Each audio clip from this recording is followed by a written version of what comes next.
നമസ്കാരം, എല്ലാവർക്കും പുതിയ വീഡിയോയിലേക്ക് സ്വാഗതം. എമ്പുരാൻ എന്ന സിനിമയിലെ ഏറ്റവും അവസാനം നമ്മൾ കാത്തിരിക്കുന്നത് ലാലേട്ടൻ്റെ ആ ക്യാരക്ടർ റിവീലിങ്ങിന് വേണ്ടിയിട്ടാണ്. ആ സമയത്ത് നമ്മുടെ ഡയറക്ടർ പൃഥ്വിരാജ് ലാലേട്ടൻ്റെ ഒരു കണ്ണിൻ്റെ ഫോട്ടോ ഇങ്ങനെ സോഷ്യൽ മീഡിയയിൽ പങ്കുവച്ചു. ആ കണ്ണിന് നല്ലൊരു ക്യാപ്ഷനും കൊടുത്തിട്ടുണ്ട്. അബ്രഹാം സ്റ്റീഫൻ എന്ന പേരിൽ നമ്മൾ Stephen Nedumpally, Abraham Qureshi, Abraham Stephen എന്താണ് നരകം കാണിക്കുന്ന കണ്ണുകൾ. അപ്പം നമ്മൾ ലൂസിഫർ എന്ന സിനിമയിൽ പറഞ്ഞ് നിന്ന് L2 സീക്വലായിട്ട് എമ്പുരാൻ വരുന്നു. നമ്മളെ ലാലേട്ടൻ്റെ കണ്ണിന് പോലും എത്രത്തോളം പവർ ഉണ്ടെന്ന് ഈ ചിത്രം പറയും. ചിത്രം സോഷ്യൽ മീഡിയയിൽ ഇങ്ങനെ ട്രെൻഡിങ്ങായി നിൽക്കുന്നു. മാത്രമല്ല ആ കണ്ണ് തന്നെ നമുക്കറിയാം എത്രത്തോളം നമ്മളെ ഭീകര ഉണർത്തുന്നു അല്ലെങ്കിൽ പക ഉണർത്തുന്നു.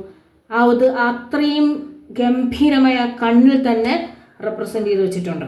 അവിടെ നിന്നാണ് നമ്മൾ ഈ ഒരു സിനിമ കാണാൻ വേണ്ടിയിട്ട് നമ്മൾ കാത്തിരിക്കുമ്പോൾ അറിയാം അത്രയ്ക്കും നമ്മളൊരു കാത്തിരിക്കുന്നുണ്ട് ഈ ക്യാരക്ടറിനെ കാണാൻ. ഒരു പക്ഷേ ഇന്നലെ രാവിലെ നേരം വെളുത്ത മുതൽ ഒരു ശരാശരി സിനിമാ പ്രേക്ഷകൻ്റെ ലാലേട്ടൻ ആരാധകൻ്റെ ചിന്ത മൊത്തം ഈ വൈകിട്ട് ലാലേട്ടൻ്റെ ക്യാരക്ടർ ഒന്ന് കാണാൻ, വീഡിയോ ഒന്ന് കാണാൻ വേണ്ടിയിട്ടാണ്.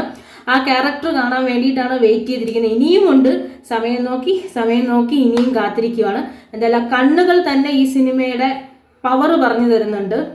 അപ്പോൾ നമുക്ക് കുറച്ച് സമയം കൂടി വെയിറ്റ് ചെയ്ത് കഴിഞ്ഞാൽ മാത്രമേ നമ്മുടെ അബ്രഹാം ഖുറേഷി നമ്മുടെ മുന്നിലേക്ക് എത്തുള്ളൂ. അപ്പോൾ അബ്രഹാം ഖുറേഷിയുടെ കാണാൻ ഈ കാത്തിരിപ്പാണെങ്കിൽ ഒരു മാസത്തിന് ശേഷം ആ സിനിമ കാണാനുള്ള വെമ്പൽ എത്രത്തോളം ഉണ്ടെന്ന് നമുക്കറിയാം. അങ്ങനെ ആ കണ്ണുകൾ കണ്ട് നമ്മളിങ്ങനെ ഇരിക്കുകയാണ് ലാലേട്ടൻ്റെ ആ മാസ് വരവിന് വേണ്ടിയിട്ട്.